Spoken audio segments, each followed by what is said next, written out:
Bonsoir à toutes et à tous. Et donc, j'ai mené en début de semaine la deuxième session de l'affaire Armitage. Donc, je vous proposais ce soir de revenir un peu sur cette deuxième session, sur une sorte de débriefing et sur les coulisses un peu de la mise en place de cette session. Alors, cette session, elle s'est articulée autour de deux chemins, de deux pistes, de deux groupes finalement, puisque les PJ se sont retrouvés à suivre deux chemins différents. Il y avait un groupe avec Edrica et Mas, hein, qui jouent Pancroft et Dorothy, et puis un groupe avec Eugénie, hein, qui joue Aurora Crimson. Donc on va regarder un petit peu ces deux groupes, comment ça s'est passé. Alors déjà, c'est pas toujours évident, puisqu'en en jeu de rôle, on a souvent l'habitude de fonctionner avec un groupe uni qui suit une même piste tous ensemble. Donc c'est toujours un petit peu compliqué quand on doit séparer les personnages, parce que ça suppose aussi que ben, les joueurs ne peuvent pas intervenir dans les scènes des uns des autres. Donc ça suppose d'être accepté d'être spectateur ou spectatrice durant ce temps-là. Donc là, tous les joueurs ne sont pas forcément à l'aise avec ça. Là, en plus, ces petits moments-là peuvent être assez longs pour les uns ou pour les autres, hein. Là, la première scène a été assez longue, je crois qu'elle dure presque 20-30 minutes donc ça fait un long temps où finalement un des joueurs ne joue pas. Donc j'ai essayé de voir un peu avec les joueuses et les joueurs si c'était OK avec ça, si ça ne les dérangeait pas. Donc ils m'ont répondu que non, qu'ils sont à l'aise dans cette posture de spectateur et que c'est l'occasion pour eux de prendre des notes sur ce qui est en train de se passer. C'est l'occasion aussi pour eux de retourner voir les documents, les nombreux documents et les documents assez denses qui sont proposés dans cette campagne, de les relire et de revoir un petit peu tout ce qu'il y a à en extraire. Donc voilà, mais après, voilà, tout le monde n'adhère pas forcément à ce genre de choses.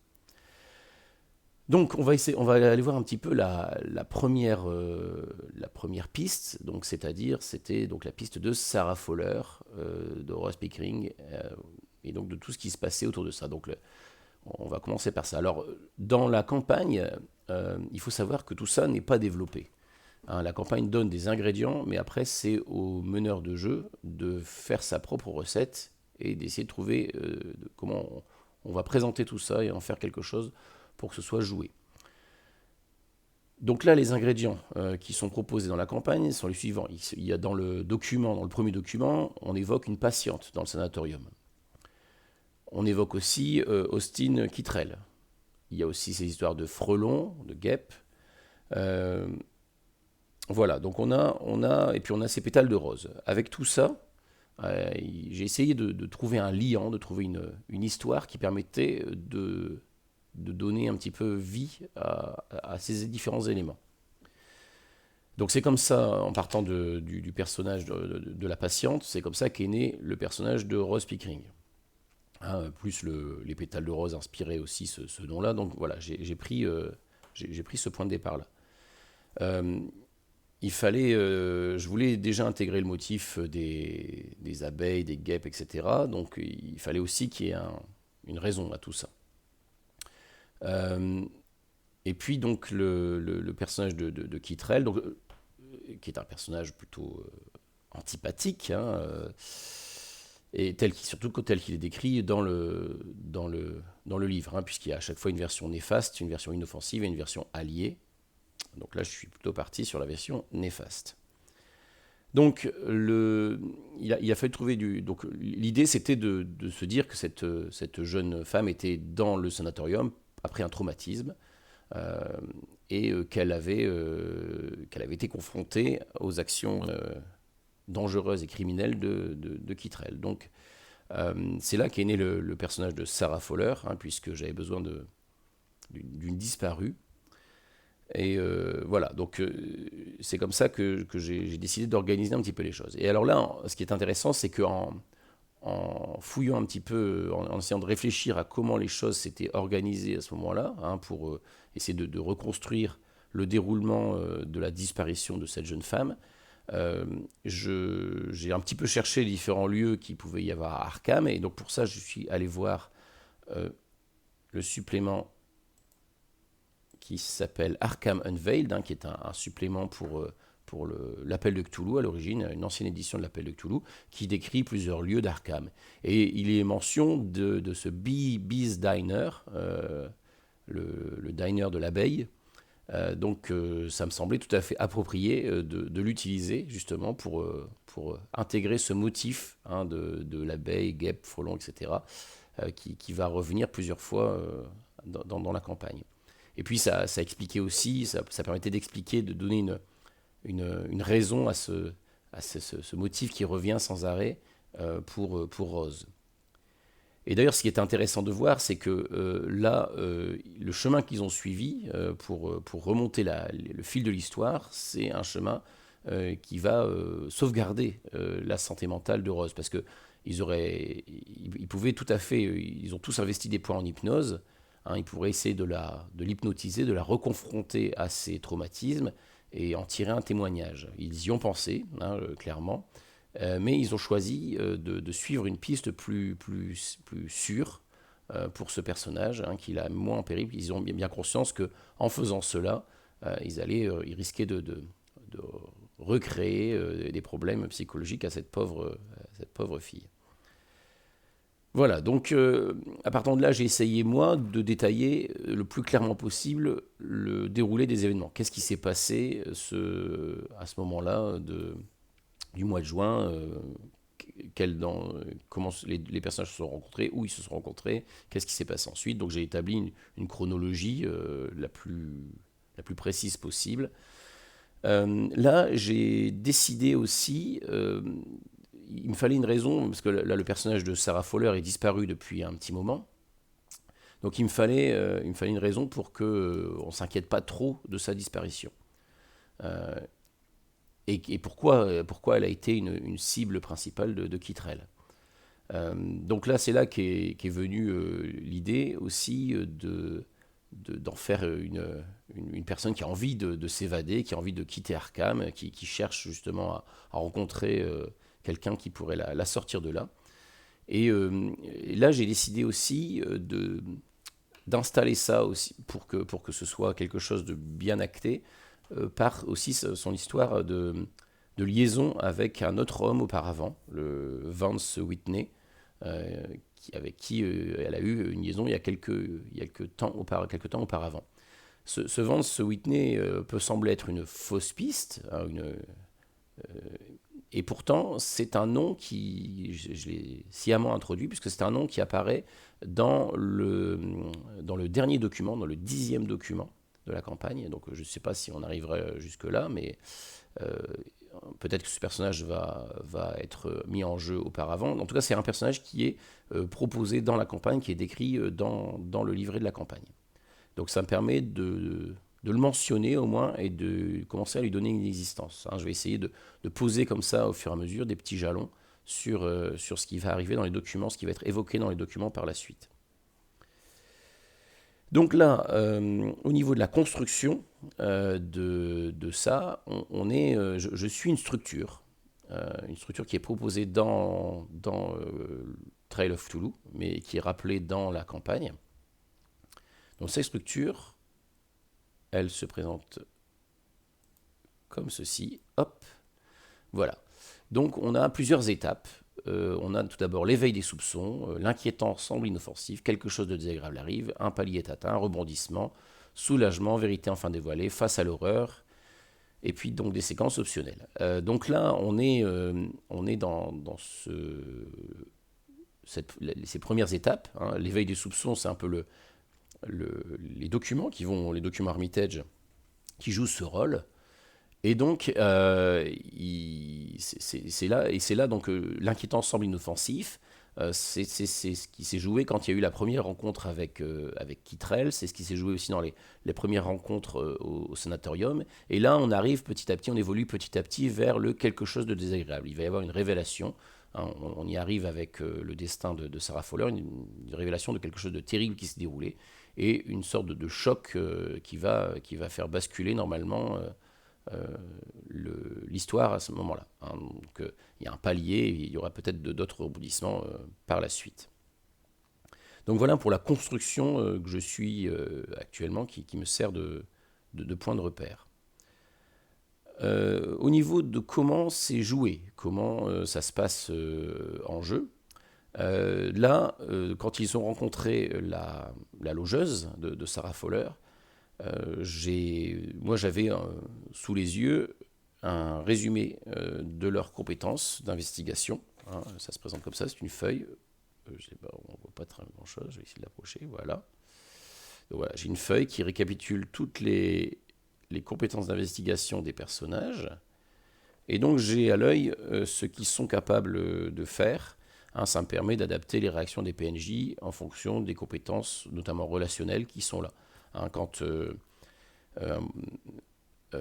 comment Dorothy se fait passer par, signale qu'elle est une infirmière de l'université, je m'appuie sur sa bureaucratie pour valider sa proposition auprès de la logeuse et donc accepter que ça l'aide à ouvrir la porte. Pareil, les deux personnages d'Edouard et de Dorothy ont 2 points en réconfort, donc j'estime qu'ils ont les capacités pour mettre en confiance cette logeuse, et ce qui explique qu'elle va quand même finalement les laisser rentrer malgré les explications un peu curieuses qui sont proposées. Voilà, donc voilà pour le déroulement de ça.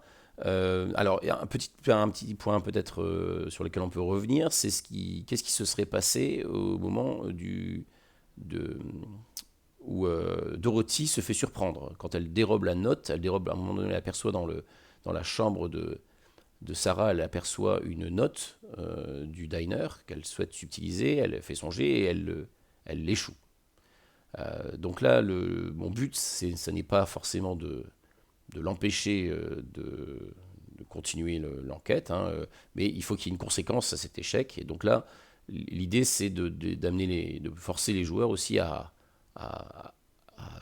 jouer ce qui se passe, les conséquences de cet acte, et donc là notamment aussi à dépenser une ressource, hein, qui se traduit par un point de réconfort, je crois, qui a été demandé pour calmer la méfiance de la logeuse.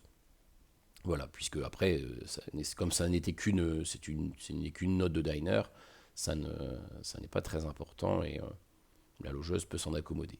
Mais voilà, il fallait qu'il y ait une petite conséquence à cet échec euh, et que ce soit joué. Donc voilà pour cette partie-là. Ensuite, il y a donc toute la partie avec Aurora Crimson. Donc là, c'est intéressant que ce personnage-là soit à part, puisque on se rappellera que c'est aussi le personnage qui est arrivé en retard lors de la réunion. Hein, et ça n'est pas anodin, je reviendrai peut-être dans d'autres débriefings là-dessus quand les choses évolueront. Donc ce personnage va justement se marginaliser par rapport aux autres, puisque c'est celui qui va mettre les 2 pieds dans le surnaturel, hein, en allant notamment voir le Necronomicon. Alors, la joueuse m'a demandé auparavant, avant de jouer ça, si ça allait, en gros, terminer la campagne pour elle, si elle lisait le Necronomicon, est-ce que c'était terminé, elle allait devenir folle, et puis, et bien, c'est pas comme ça que ça fonctionne donc dans Trail of Cthulhu, puisque, comme je l'ai expliqué en jeu, le livre va lui donner des points de mythe de Cthulhu, et qu'elle va pouvoir utiliser pour avoir des révélations. Mais ça va lui coûter, c'est à ce moment-là que ça va lui coûter de l'équilibre mental ou que ça va lui coûter de la santé mentale.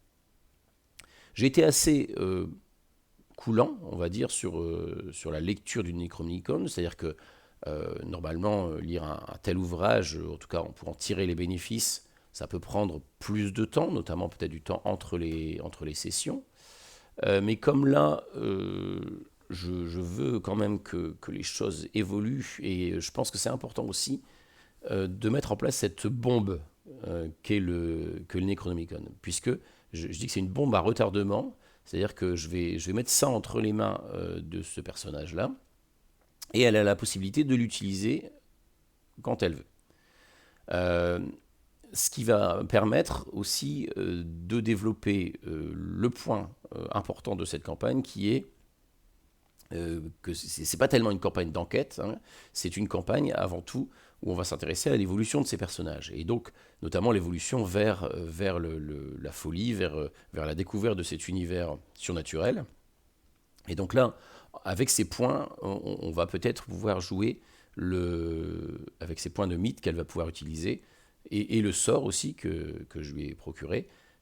C'est des moyens donc justement de tenter la joueuse pour perdre donc ses points d'équilibre mental, pour perdre ses points de santé mentale, et donc la pousser à faire évoluer son personnage vers la folie. Parce que c'est là où ça va être intéressant aussi de voir comment on va glisser vers le surnaturel et le fantastique aussi. Donc là, donc c'est pour ça aussi hein, que j'ai choisi. Il y a plusieurs, il y avait possibilité de proposer plusieurs sorts.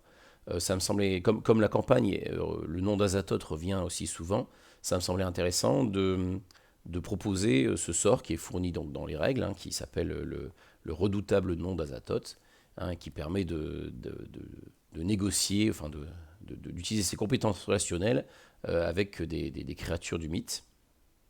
Donc ça me semblait intéressant d'offrir ça, parce que ça, c'est aussi des annonces.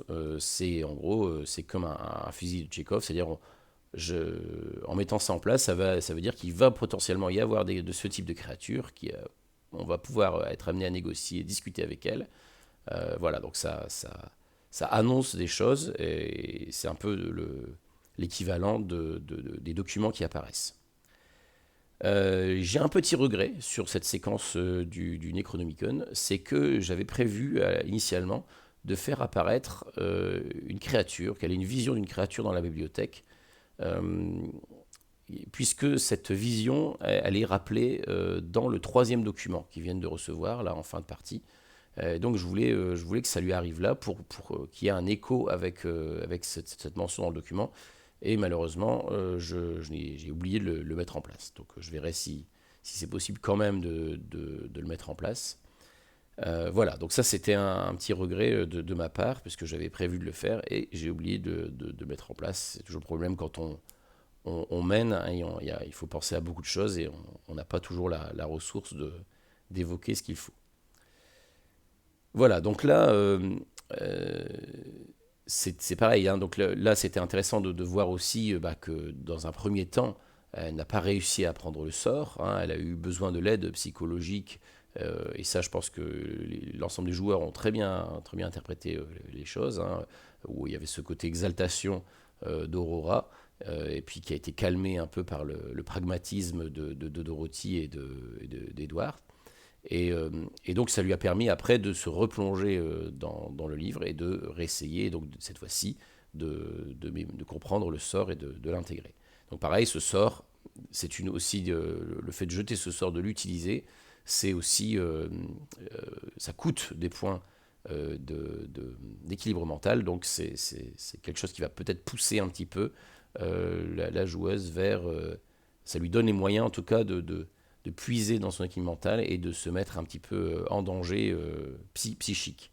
Hein, je sais aussi que Eugénie est tout à fait à l'aise pour jouer ce qu'on appelle le play to lose, hein, c'est-à-dire le fait de mettre son personnage en danger ou en échec, ou en tout cas dans les difficultés pour qu'il lui arrive des choses intéressantes. Donc voilà, j'espère que ça nous donnera l'occasion de développer un petit peu le système justement de folie entre guillemets qui est présent dans Trail of Cthulhu, parce que je le trouve assez intéressant dans sa mise en place. On aura l'occasion d'y revenir par la suite. Donc la séance s'est clôturée sur deux choses. Déjà sur l'apparition de nouveaux documents. Alors ils ont pas fait, ils sont loin d'avoir fait le tour des deux documents précédents, mais ça me semble important de garder un rythme d'apparition au fur et à mesure, parce que ces documents vont venir corroborer des choses qu'ils ont pu mettre en place, hein. Pour l'instant, je pense qu'ils n'ont pas d'idée précise de la nature de ces documents, hein. C'est encore flou pour eux, donc je pense que c'est important de leur donner davantage d'éléments, de leur donner beaucoup d'infos. Ils vont pouvoir, ça reparle de nouveau des larmes d'Azathoth. Il y a le Necronomicon qui est évoqué aussi dès le début de ces troisièmes documents. Donc c'est intéressant par rapport à ce qui vient de se passer dans la séance. Et il y a d'autres pistes qui sont évoquées. Donc voilà. Alors, normalement, dans la campagne, hein, les endroits où apparaissent ces documents, il y a des propositions qui sont faites pour l'ensemble des documents. Là, bien sûr, j'ai changé l'endroit d'apparition de ce document, puisque c'était évident dès qu'elle avait évoqué ce meuble à tiroir, elle en a parlé dès la session 0, hein, c'était évident que ce meuble allait voir apparaître des documents de l'affaire Armitage. D'autant plus qu'elle avait choisi de dissimuler les premiers documents dedans, donc c'était très facile pour moi de faire apparaître la troisième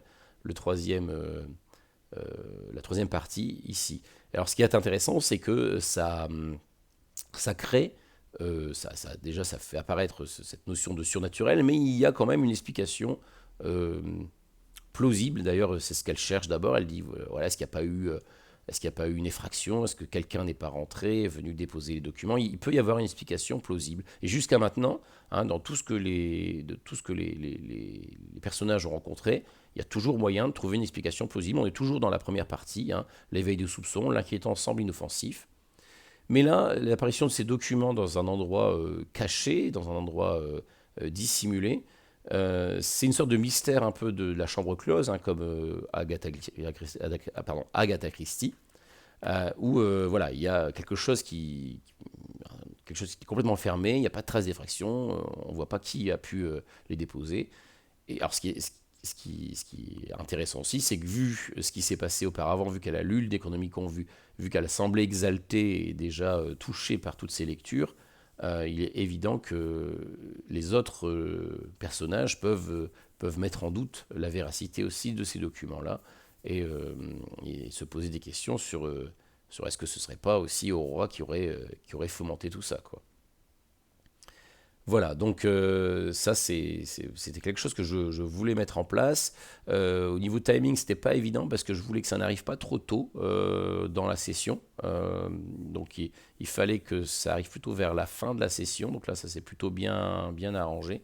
Parce que je ne veux pas on s'est mis d'accord sur le fait qu'ils pouvaient consulter les documents en dehors des sessions. Je ne veux pas que la découverte d'un nouveau document se fasse pendant la session parce que ça casse le rythme à ce moment-là de ce qui se passe. Donc voilà, ils ont accès à ce document jusqu'à la prochaine. Ça leur permet déjà avant d'en faire une première lecture et de voir ce qu'ils veulent en retenir. Donc voilà un petit peu pour ces éléments-là. Qu'est-ce que je peux dire encore là-dessus? Oui, il y avait l'autre chose, hein, donc c'est ce qui s'est passé à la fin de cette session, c'est aussi euh, le personnage donc de Mas, Edouard, qui va donc pour retrouver Kittrell pour une invitation dans sa demeure. Donc ça va nous permettre de rassembler, donc en plus là il s'est arrangé pour que tout le monde soit là, de rassembler l'ensemble des joueurs au même endroit, dans ce manoir qui est inquiétant et qui va peut-être révéler des choses terrifiantes. Selon comment ça va se passer. Et donc comme je le disais lors du précédent débriefing, j'avais bien noté que lors de la première session, lors de la réunion du club Armitage, Édouard a proposé aux deux jeunes femmes de venir dans son appartement. Eh bien, c'est clairement un écho pour moi à ce qui se passe, ce qui s'est passé avec Kittrell et les deux autres jeunes femmes, Rose et Sarah Fowler, euh, qui elles ont accepté de le suivre chez lui et qui ont connu un destin funeste. Donc voilà, donc c'est intéressant toujours dans cette perspective de définir des sortes de doubles au fur et à mesure de la campagne, hein, de jouer sur cet aspect de la géminité ou des jumeaux. Et d'ailleurs, ce qui est intéressant aussi de voir, je suis très content d'avoir mis l'accent sur cette carte de tarot, voilà, que je fais réapparaître. Puisque donc, comme je le signale aux joueurs, il y a ce motif solaire, hein, qui là a été associé à Cthulhu, hein, j'ai un peu poussé aussi avec l'histoire des tentacules, etc. Mais l'idée aussi, c'est après peut-être de réassocier cette figure-là à Azathoth, hein, qui est aussi représentée comme une sorte de boule de feu, de lumière. Et puis, ce qui est intéressant, c'est que sur cette carte, on a les larmes aussi. On a les larmes d'Azathoth qui sont présentes, hein. Donc, pour l'instant, il n'y a pas eu, ça n'a pas été repéré, mais voilà, c'est un élément aussi qui va être sur lequel je vais pouvoir m'appuyer éventuellement. Je précise aussi sur le poème que j'ai mis, hein, donc j'en avais parlé la fois dernière, le poème de Edward Derby Pickman, qui parle d'Azathoth. Et donc, ce qui est intéressant aussi, c'est que ce personnage de Edward Derby Pickman, c'est aussi un personnage qui vient d'une nouvelle de Lovecraft. Donc voilà, ça me permet aussi de réintroduire, de faire des liens avec les différentes nouvelles au fur et à mesure de la campagne pour faire exister cet univers de Lovecraftien. Voilà, pour ce qu'il en est de ce petit débriefing. Et donc, on verra un petit peu comment va se dérouler la soirée chez Kittrell, et puis peut-être ce qu'ils vont faire en attendant aussi avec ces nouveaux documents, les nouvelles pistes qu'ils vont explorer. Et donc, je vous donne rendez-vous dans maintenant une bonne semaine, hein, pour une dizaine de jours pour la suite de cette campagne. Si jamais vous avez des questions, n'hésitez pas à me contacter d'une façon ou d'une autre, hein, ou en laissant un commentaire sous les vidéos YouTube, ou en me contactant sur Discord ou sur les forums. Voilà, n'hésitez pas si vous avez des points que vous souhaitez que j'aborde durant ces débriefings. Je suis à votre écoute. Donc je vous donne rendez-vous à bientôt et je vous souhaite une bonne soirée.